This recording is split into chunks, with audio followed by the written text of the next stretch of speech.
Alô, bom dia a todos e todas. Mais uma terça-feira de entrevista aqui com gestores de organizações da sociedade civil, das ONGs, enfim.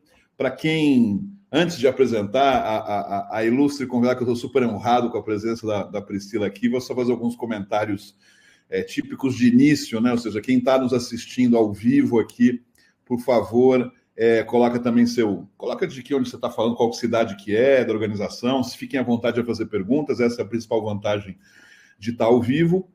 Quem está assistindo a gente no gravado, né? Ou seja, faça o convite para que você, na descrição, logo embaixo do nosso canal, tenha a possibilidade de você se inscrever nessas entrevistas de terça-feira, e aí você vai receber o lembrete justamente com antecedência do com quem a gente vai estar conversando, enfim. Esse episódio, essa ideia das entrevistas, eu chamo de entrevista, mas não é, porque eu não sou um entrevistador, não sou jornalista. Eu, de fato, acho que a gente talvez vai mudar o nome disso em breve, porque acho que é mais conversas mesmo. E essas conversas têm justamente esse intuito de a gente trazer para além da conversa mais da gestão, ainda que esse é o nosso público prioritário, né? Quem nos acessa, quem busca informações, quem vê nossas entrevistas é um público da gestão do terceiro setor, das ONGs, mas é também trazer o lado humano de tudo isso, né? Da pessoa com quem a gente está falando, saber um pouco da vida dela, da história dela. Então, agora sim, né, queria agradecer a presença da Priscila Gomes, do Observatório de Favelas. Obrigado por você ter aceitado o nosso convite, Priscila. Eu vou te fazer a primeira, já se apresenta, mas vou fazer a primeira pergunta, que é justamente, conta de você pouquinho, porque isso a gente vai se estender bastante, mas conta um pouquinho mais, talvez, do Observatório das Favelas, que isso a gente vai falar mais para o final da conversa. Oi, Marcelo, bom dia. Primeiro, agradecer o convite. Também estou honrada de estar aqui nessa troca, nessa possibilidade de troca, de estar falando aí com representações do terceiro setor, né, dessa nossa sociedade civil organizada. Eu sou Priscila Rodrigues, estou falando aqui do Rio de Janeiro. Sou cria da favela do Muquiço, Zona Norte, aqui do Rio de Janeiro. Sou uma mulher preta, filha de mãe solo. Minha mãe criou 5 filhos, trabalhando enquanto trabalhadora doméstica. Assim, então, isso diz muito sobre quem eu sou, sobre os meus valores, sobre o que eu acredito, os meus compromissos. Acho importante falar. Sou jornalista. Atuo no Observatório há um pouco mais de 10 anos que eu estou nessa organização, construindo essa organização. Sou mestranda em Comunicação e Cultura na Escola de Comunicação da UFRJ. O Observatório é uma organização com 23 anos, agosto agora, né, mês que vem, faz 23 anos de atuação. A gente está localizado na Maré, mas o nosso compromisso é o que a gente chama de supralocal, né? A gente pensa favelas e periferias com o pé no território, mas numa perspectiva metropolitana, numa perspectiva nacional e até mesmo internacional, sobretudo aí América Latina, um diálogo maior com a América Latina.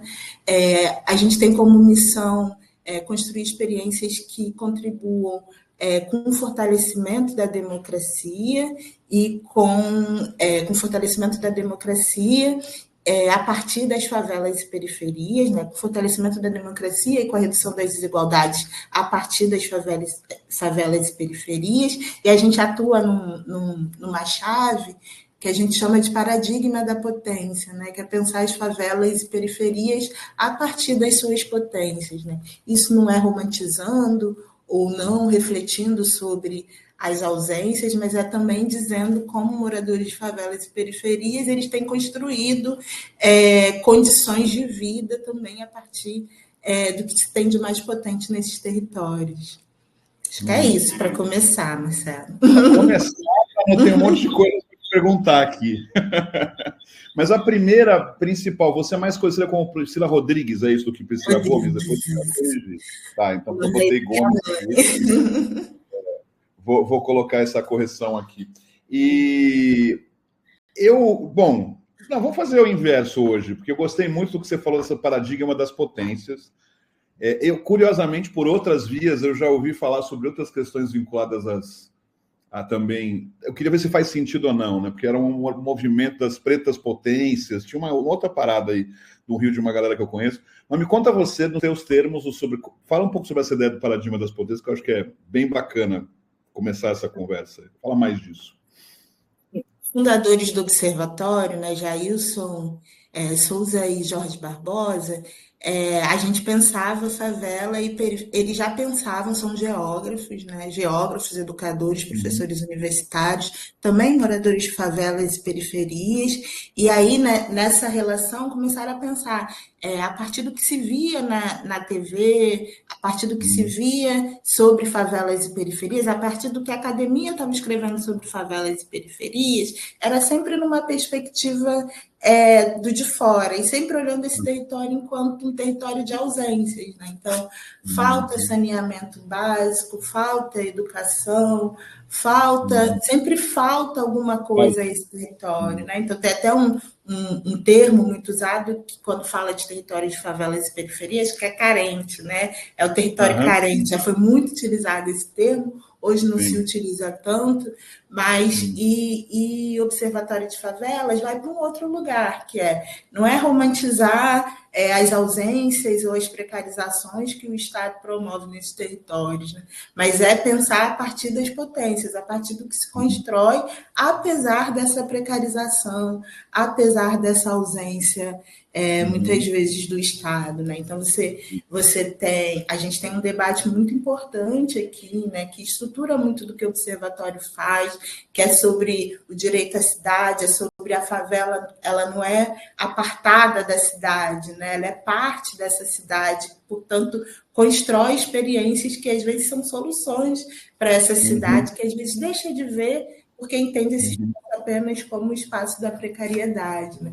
Então, você tem artistas favelados, você tem intelectuais favelados, você tem conceitos favelados sendo construídos, você tem uma gama de possibilidades a partir da experiência favelada, que é uma experiência de sociabilidade, que é uma experiência a gente chama de gambiarra, né? Que é uma construção a partir do que tem à mão, você vai construindo as possibilidades, que é uma experiência de intelectualidade, que é uma experiência de criatividade, e que às vezes ela é só colocada no lugar do que te falta.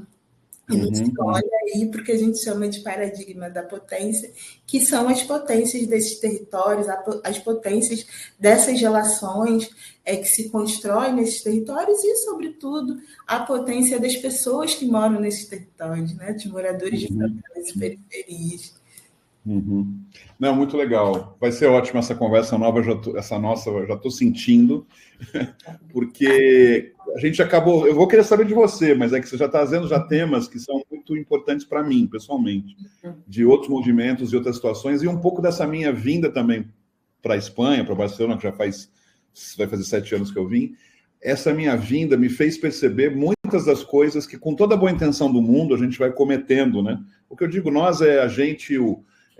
né, homem branco, hétero, cis, né, ou seja, o incluído, né, dentro dessa dinâmica, e que vai cometendo, e que, se a gente está um pouco mais atento, vai se percebendo essa coisa. Você falou coisas interessantíssimas. Eu lembro que teve uma vez, eu estava fazendo uma palestra no colégio que eu estudei, que era um colégio de gente, um colégio de elite em São Paulo, um colégio onde eu estudei como bolsista, mas foi lá que eu estudei. E lembro que existia essa expressão que era até bem intencionada, né, do carente, né, do jovem carente, pobre carente. E do nada, né, eu estava habituado já a essa frase, mas eu não sei por que saiu, eu falar para uns 100 jovens lá, eu falei, carentes são vocês, né? Esses pobres não estão carentes nos seus afetos, eles têm outros problemas, mas talvez nos seus afetos onde eles estejam mais seguros, né? E falei meio de um jeito assim para provocar também. Mas, claro, todo mundo ficou assim um pouco assustado, porque é meio que um hábito, né? A gente vai usando terminologias, né? E é importante estar atento, né? Outra coisa que me lembro também, de uma outra conversa com uma organização que eu acabei me envolvendo na região, em São Paulo, enfim, também na região da Zona Sul, enfim. O fato é que existia gente muito interessante lá também, com uma conversa muito parecida com o que você está me trazendo, me identifico um pouco com as falas. que ele falava assim, falam de a gente precisa a inclusão social, né? Ele dizendo isso, ele como, né, gente de lá da favela, negro, né, pobres, assim, quem disse que eu estou a fim de me incluir naquilo, né? Eu quero me incluir em outra coisa, mas não naquilo, né? Então é interessante as nomenclaturas e os termos. Eu acho legal que você tenha trazido isso e que a gente possa conversar um pouco. Mas eu acho que vale a pena para a gente tentar fazer essa ponte e ir lá para trás, né? Você falou que você está há 10 anos aí no Observatório, o Observatório tem 23, enfim. Mas me conta um pouco da tua infância, ou seja, você que é daí, né? Você falou você é dessa região.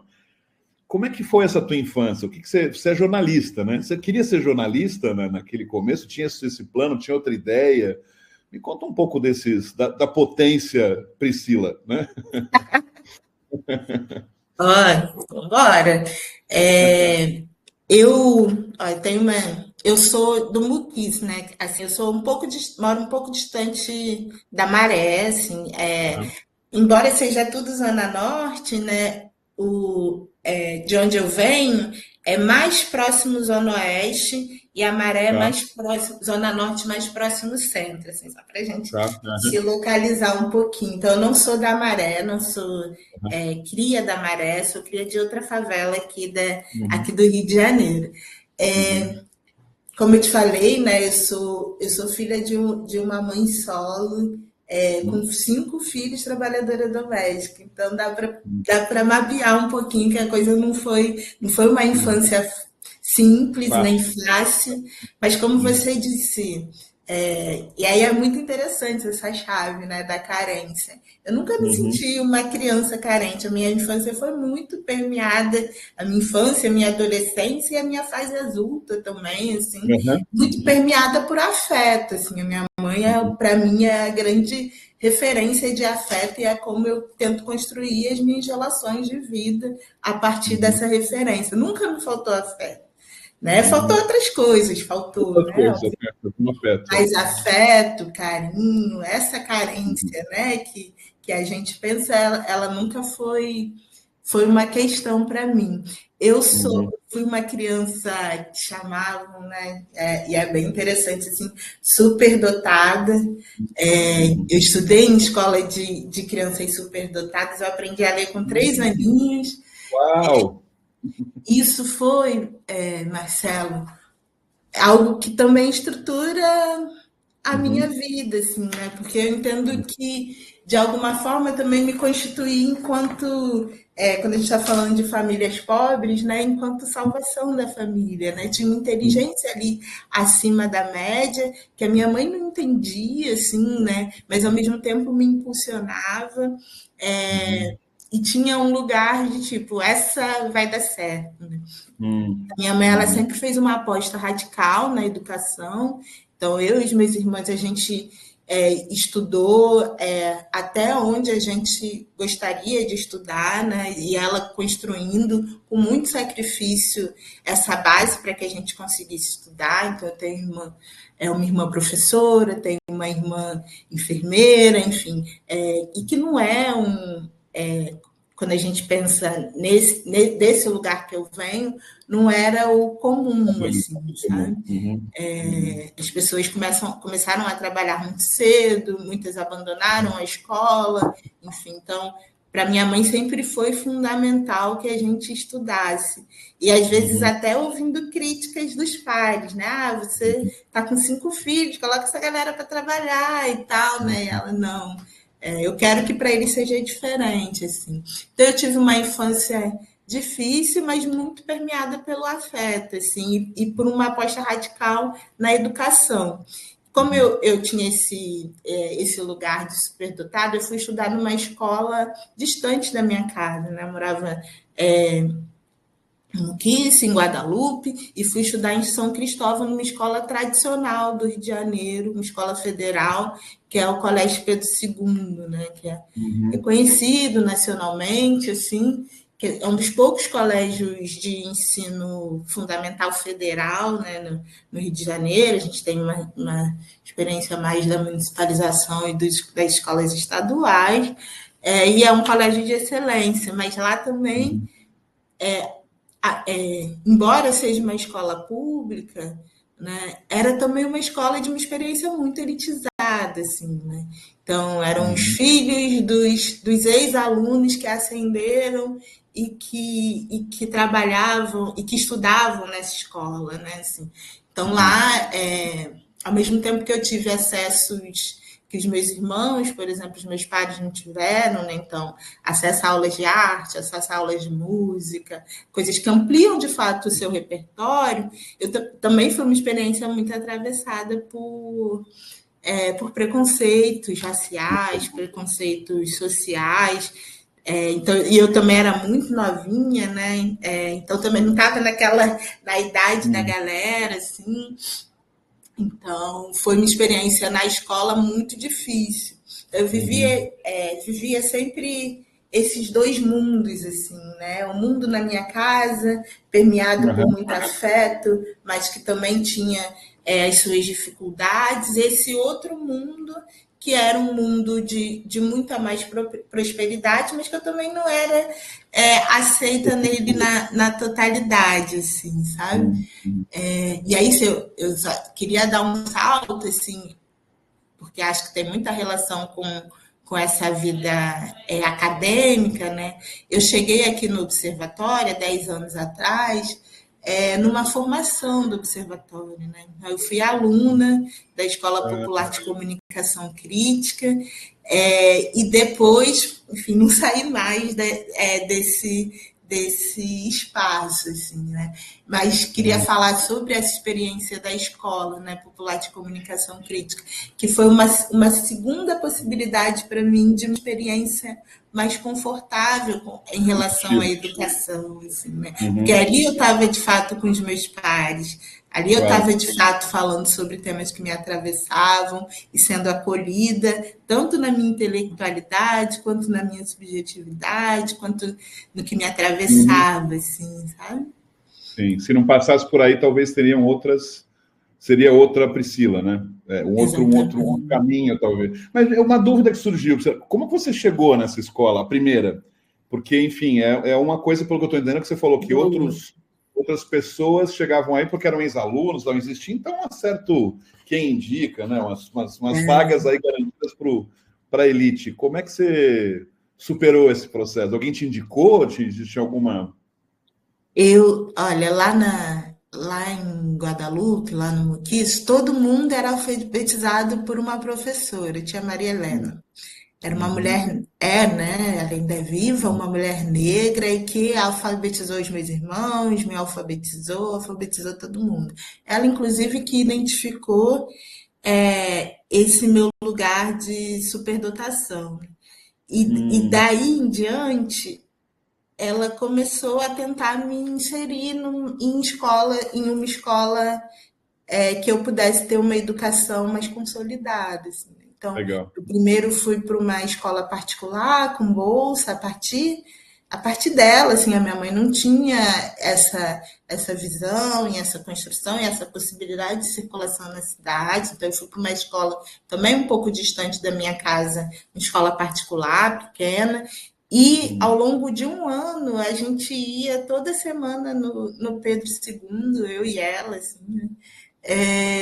Porque ela queria muito tentar uma vaga, ia lá, conversava com os funcionários, entendia se tinha Olha só. alguma possibilidade de inserção que não passasse, porque no Pedro II as pessoas entravam ou por sorteio, que é logo assim no CA, né? Ou entrava por Uhum. sorteio, ou filhos de funcionários, professores, servidores, ou eram filhos de ex-alunos, né? Então tinha essas possibilidades de entrada. E aí ela começou, a gente ia quase semanalmente Olha lá que no Pedro incrível, né? II para ela entender como mapear alguma outra possibilidade que tivesse conexão e que sabia que tinha, né, uma conexão.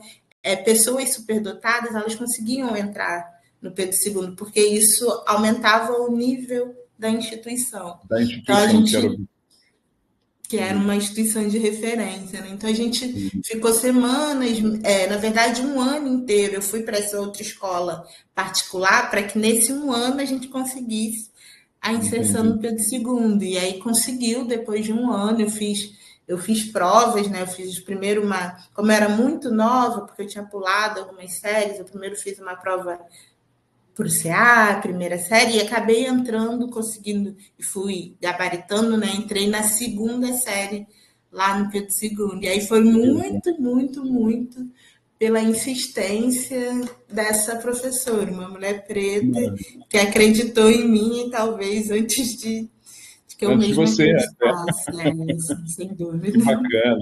Essas coisas a gente leva para a vida, né? Que são pessoas que a gente leva para a vida. E aí, e essa escola popular de comunicação crítica, ela é uma escola, formalmente, ou é um curso dentro de uma... Isso você, quando você fazer isso em paralelo com a Pedro II, ou foi depois? Como Não, é foi que muito foi? depois, eu já tinha passado pela universidade, já estava Entendi, formada, tá. já trabalhava com jornalismo, Entendi. e fui para a escola. Aqui a gente no observatório tem algumas experiências de escola. A gente gosta muito Entendi. desse conceito que é de escolas livres, né? Aham, Escolas aham. livres, intelectualidade orgânica, enfim, alguns desses conceitos aí a gente se interessa. A gente tem a Escola Popular de Comunicação Crítica, a SPOC, que atualmente não está acontecendo, mas que é uma das experiências fundamentais aqui do Observatório de Favelas. A gente realizou a escola por 10 anos. Eu ouso te dizer, Marcelo, que assim, não tem um espaço que você esteja com uma galera jovem adulta desse Rio de Janeiro, assim, de uns 28 a 38 anos, assim, que não tenha, e que esteja hoje implicado nos Locais. debates de direitos humanos, que não tenha dois, três, quatro pessoas que passaram pela Escola Popular de Interessante. Comunicação Crítica, assim, sabe? Então, uma Beleza. experiência aí de 10 anos dessa instituição e que contribuiu de forma fundamental na formação de lideranças de favelas e periferias, entre elas eu aqui, né, e Você, muitas inclusive. outras, assim, né? Mas A então a gente gente deu tem... um salto, a gente deu um salto que eu quero voltar para trás. Eu sou Tá meio bom, tá bom. perguntando e detalhista nesse aspecto. Então, você ficou na Pedro II até o ensino médio, até se formar antes da faculdade, foi Finalizei, isso? uhum. E aí, ou seja, então, Finalizei.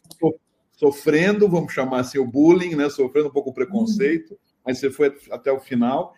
E a minha questão é, e jornalismo, você tinha clareza disso? Me conta dessa decisão da faculdade. Olha, só falar assim, né? Eu acho que a infância foi mais difícil, a Ah, sim. adolescência no Pedro II eu já encontrei meu grupinho ali, já Legal. consegui fazer uma leitura melhor de como você se movimenta, né? Você começa a ganhar a Uhum. casquinha das coisas Sim, sim.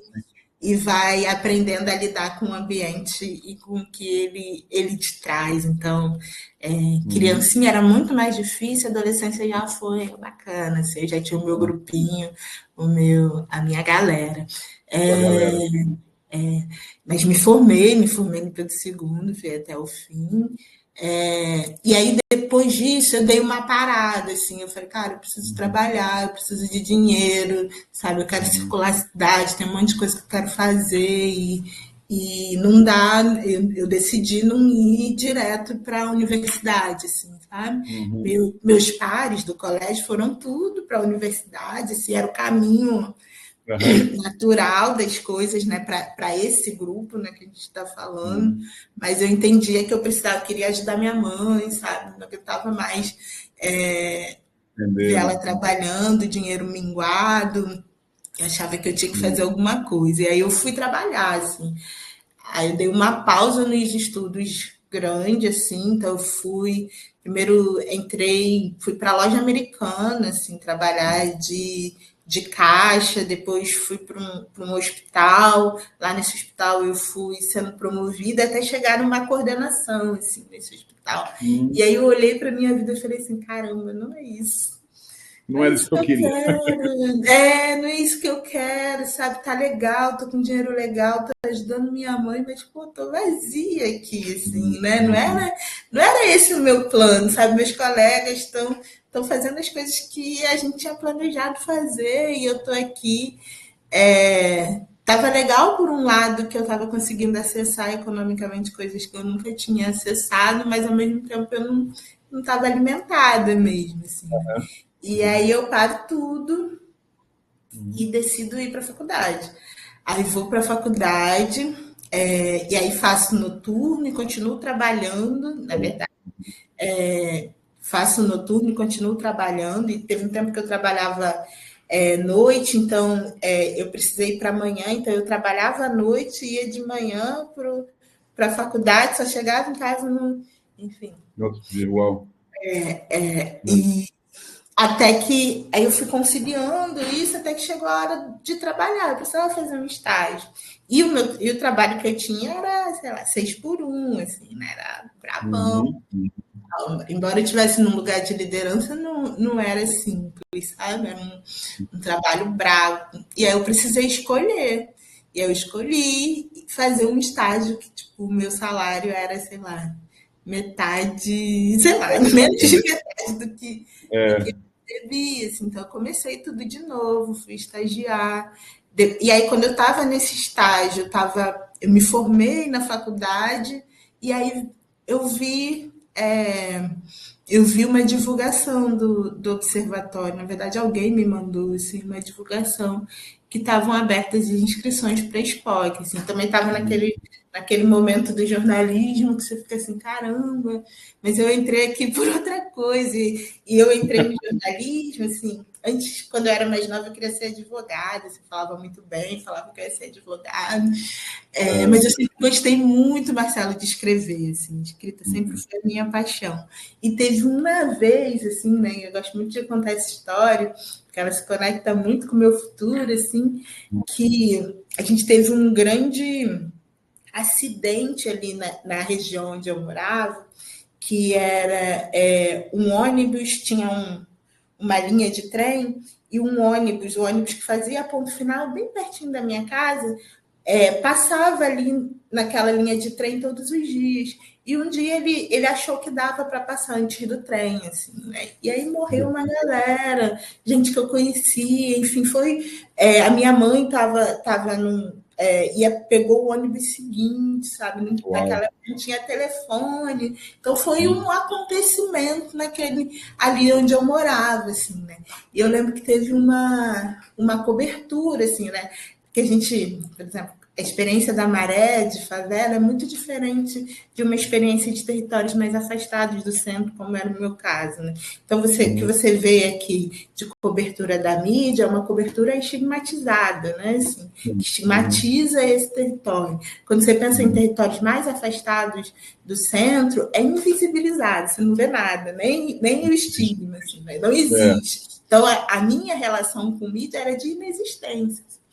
E aí teve uma cobertura, e na cobertura daquele acidente que impactou muito a nossa vida, a repórter, na época, chamou o bairro, né, que é Guadalupe, de Marechal, que é o bairro vizinho. Assim, tá? E eu fiquei caramba, ela não se deu ao trabalho de perguntar para a pessoa do lado que bairro é esse, né? Isso jamais ia acontecer, sei lá, não é? Sei lá, ali, Largo do Machado Catete, jamais, né? Isso me deixou, cara, a gente precisa fazer alguma coisa aqui, né? Então, 2 lugares me fizeram escolher o jornalismo, assim, né? Tanto a escrita, sempre fui escritora zona mesmo, de escrever muito, e esse lugar de como o meu território ou não era retratado, ou era retratado de uma forma errada. Assim. Entendo. Quando eu estava já atuando com comunicação, eu falei, cara, não é isso que eu quero, tal, de novo. Né? Aí eu vi essa vaga, essa inscrição para a Escola Popular de Comunicação Crítica. Caraca, é isso. É isso que eu preciso, a universidade não me deu, e é isso que eu preciso fazer agora. Assim, né? E eu vim. Me inscrevi, fiz a entrevista, passei. Estou aqui e aí é onde você está agora, né? E esse curso é como? Quanto tempo ele é? Ele é uma outra coisa longa, curta? Um ano. Um ano de formação. Eram 3 vezes na semana. Aí tinham duas, a gente chamava de 2 habilitações, né? À tarde era habilitação audiovisual e à noite era habilitação criação digital. E aí são 45 alunos em cada turma, e ao final da formação de um ano, a gente fazia juntos 90 alunos a partir de uma metodologia, a gente construiu uma campanha de comunicação crítica. Então, já teve a Juventude Marcada para Viver, que foi uma grande campanha denunciando o genocídio da juventude negra nas favelas e periferias, teve plataforma digital, game, enfim, teve diversas experiências aí dessa construção coletiva a partir da Escola Popular de Comunicação Crítica. E a gente trabalhava com o conceito de publicidade afirmativa, que é, a partir dos conceitos da publicidade, pensar a venda, com muitas aspas, de valores fundamentais para uma sociedade mais comprometida com a redução das desigualdades. Muito legal. Precisa voltar essa escola, hein? Preciso. Para isso. Eu falo que é o meu sonho de diretora. Vai rolar. Tem que rolar. E aí você já estava, então, na boca, né? Quando você chegou nessas escolas, para pular para o observatório, era quase que realmente um passo. Como é que foi esse passo? Você sentiu isso? Te convidaram? Como é que foi esse passo? Aqui no observatório a gente faz muito isso, assim, a galera entra em algum tipo de formação e, se possível, a gente chama para a equipe, assim, né? Então tem algumas pessoas aqui da instituição que têm histórias semelhantes à minha. Aí aqui na SPOC, especialmente, a gente tinha uma agência, então alguns alunos dos 90 eram selecionados para participar dessa agência, que era a Agência Diálogos, que era uma agência escola. Então, era um aprofundamento da formação, um aprofundamento prático da formação. Então, eu fui selecionada na época como social media para essa agência, saí do meu outro trabalho, né, me dediquei total a isso. E aí depois, quando acabou o período da agência, eu fui convidada para integrar a equipe de comunicação institucional. Depois virei coordenadora dessa equipe. Então, desses 10 anos, a maior parte dele eu coordenei a comunicação do observatório, e tem 2 anos e meio que eu estou na direção, mais recente um pouco. E você falou que agora há pouco que você acha que um dos papéis da sua direção é colocar a escola de volta, né? Que mais? Que outros planos tem para a diretora Priscila? O que você está pensando? Que coisa que tem na cabeça para fazer o observatório se desenvolver? Enfim, quais são as suas próximas ideias? Vocês, né? Sua e vocês, me refiro, né? A gente tem muitos planos. Hoje a gente tem uma diretoria com 4 diretoras mulheres, né? Então, acho que isso é importante falar. Uma delas é uma das fundadoras, que é a Nalva, que está desde os 23 anos atrás até agora. E a gente tem planos que estão desde a conta. Hoje a gente trabalha muito com leis de incentivo, né? Então, parte dos nossos recursos vem de leis de incentivos. Então, tem um lugar de sustentabilidade mesmo, né, Marcela? A gente tem trabalhado na perspectiva da governança, da transparência, para que a gente, sim, continue captando recursos a partir de editais, a partir de leis, mas que também a gente pense como criar mecanismo porque muitas vezes o edital ele vai dar conta ali de execução do projeto, né? Porque hoje a gente tem quase 80 pessoas nessa equipe do Observatório de Favelas, assim, é um grupo grande, né? E a gente quer pensar mais. A gente criou um desenvolvimento institucional que pensa tanto a captação, mas que também a gente quer pensar a equipe, formas de estruturação, formas de remunerar melhor as pessoas, enfim, direitos, enfim, não faz sentido a gente, enquanto organização que está defendendo a defesa dos direitos, a gente não reflita sobre isso, também sobre os seus desafios, né? Então tem um lugar aí que está da porta para dentro que eu me sinto num compromisso grande, que é como pensar relações com essa equipe que que passem diretamente por relações cada vez mais comprometidas com os direitos dessas pessoas, assim, né? E por outro lado tem um lugar fundamental aí. Eu enquanto diretora, sou diretora que acompanha um eixo que tem uma área dentro. Então, eu acompanho um eixo de comunicação, que tem a área da comunicação institucional, que é uma área grande da instituição, onde a gente tem desses 80, 11 pessoas estão dentro da comunicação institucional, que é quem comunica todos os nossos projetos, e a gente executa projetos também, né, como a Escola Popular de Comunicação Crítica, que a gente quer voltar a executar. A gente tem um projeto grande aqui, que esse ano está fazendo 20 anos, que também acompanha, que é o Imagens do Povo, que tem também a sua escola, a Escola de Fotografia Popular, e a gente quer que o Imagens do Povo continue existindo, continue crescendo, que o debate da fotografia popular, das representações imagéticas sobre as favelas e periferias, ele ganha amplitude cada vez mais, né? Então, acho que no campo dos projetos de comunicação, esse debate, esses projetos são fundamentais.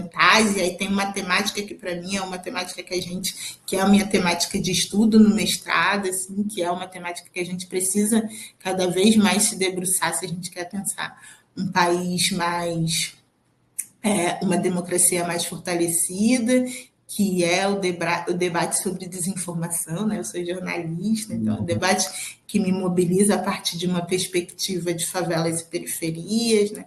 Como a gente pensa esse debate a partir com o pé no território, a partir do território, enfim, né? Então tem essa grande temática aí que é de seguir fomentando, e para mim tem um lugar também sobre a gente aqui no Observatório, Marcelo, a gente gosta de falar que a gente trabalha numa perspectiva revolucionária, né? A gente nunca se acomoda, nunca está confortável, assim. E eu acho que a gente tem trabalhado a partir de 3 pilares que eu acho bem interessante, assim, nesse momento. Um deles é sobre acessibilidade, como é que a gente pensa a partir das favelas e periferias, o debate sobre acessibilidade, né? O debate sobre pessoas com deficiência. O outro é um debate sobre futuro, né? E presente, que é as questões socioambientais, né? Não dá para a gente pensar mais nada nesse mundo se a gente se não for atravessado pelas questões socioambientais, como que planeta é esse que a gente vive, né? Que é esse que a gente respira, que água é essa que a gente consome, enfim. E um terceiro debate que eu acho que a gente vem se mobilizando é sobre os corpos dissidentes, né? A gente precisa falar sobre transexualidade, a gente é o país que mais mata pessoas trans, e às vezes a gente está falando tanto sobre isso que vai se esvaziando, né? O sentido que significa, assim, né? Então, a gente precisa, nas nossas formações, nas nossas pesquisas, que pessoas trans a perspectiva trans seja considerada e não só uma perspectiva cis de mundo, né? Eu, enquanto pessoa cis, apesar de todos os outros atravessamentos que eu tenho, eu não sou uma pessoa trans, eu sou uma pessoa cis.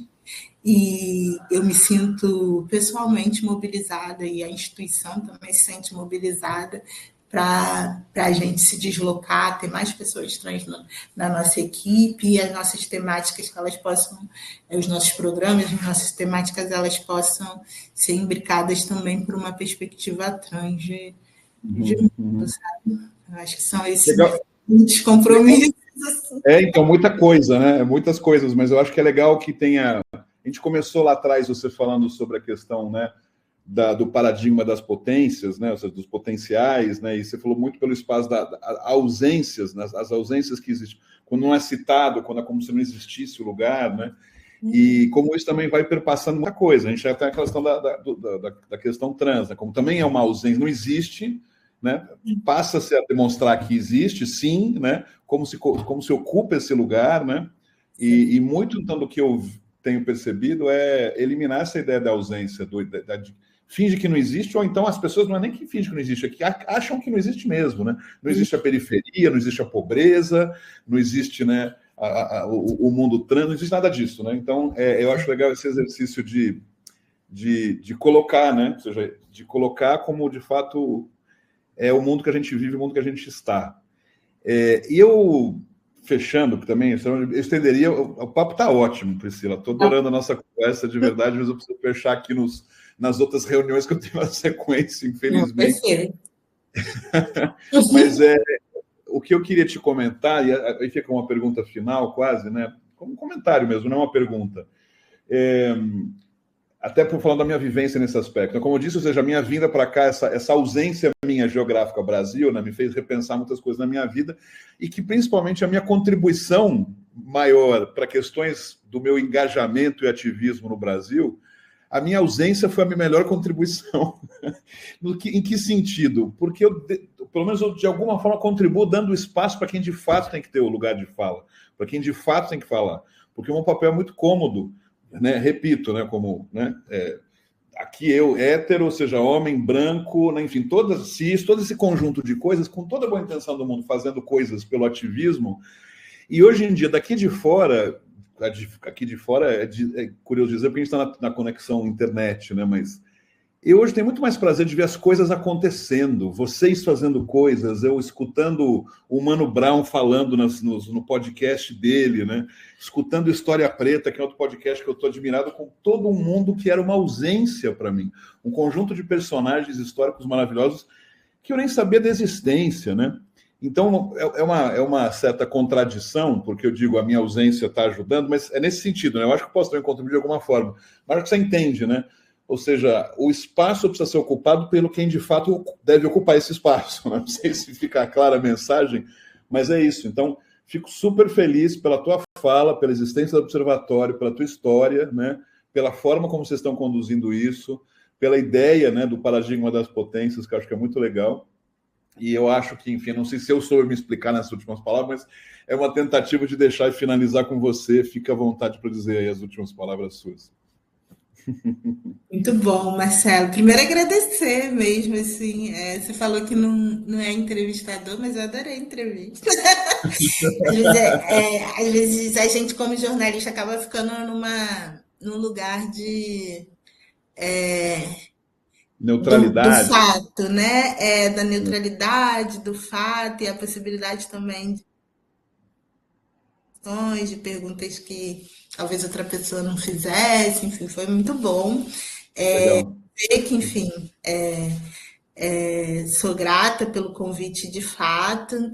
É muito bom poder contar um pouco tanto da minha história e como ela se conecta aí com o observatório e nas nossas projeções de futuro enquanto instituição, mas também nas minhas projeções individuais de futuro, assim.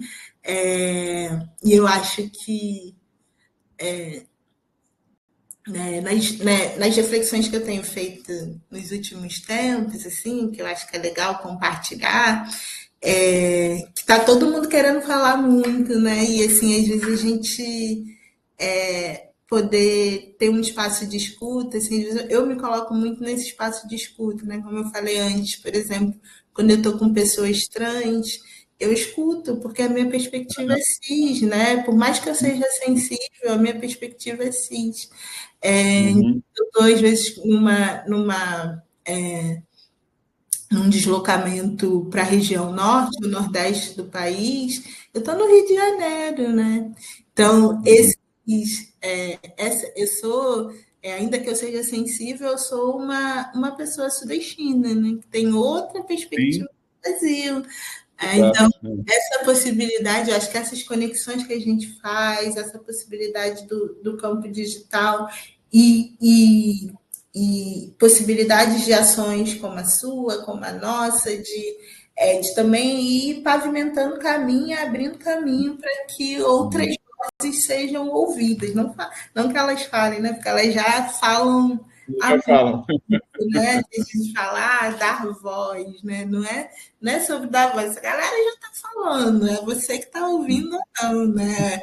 é você que está Boa. amplificando essa voz ou não, assim, né? Então, Sim. é óbvio que tem é, debates que eu me coloco, que são fundamentais para a gente, como o debate da favela, como debate enquanto uma mulher negra, né?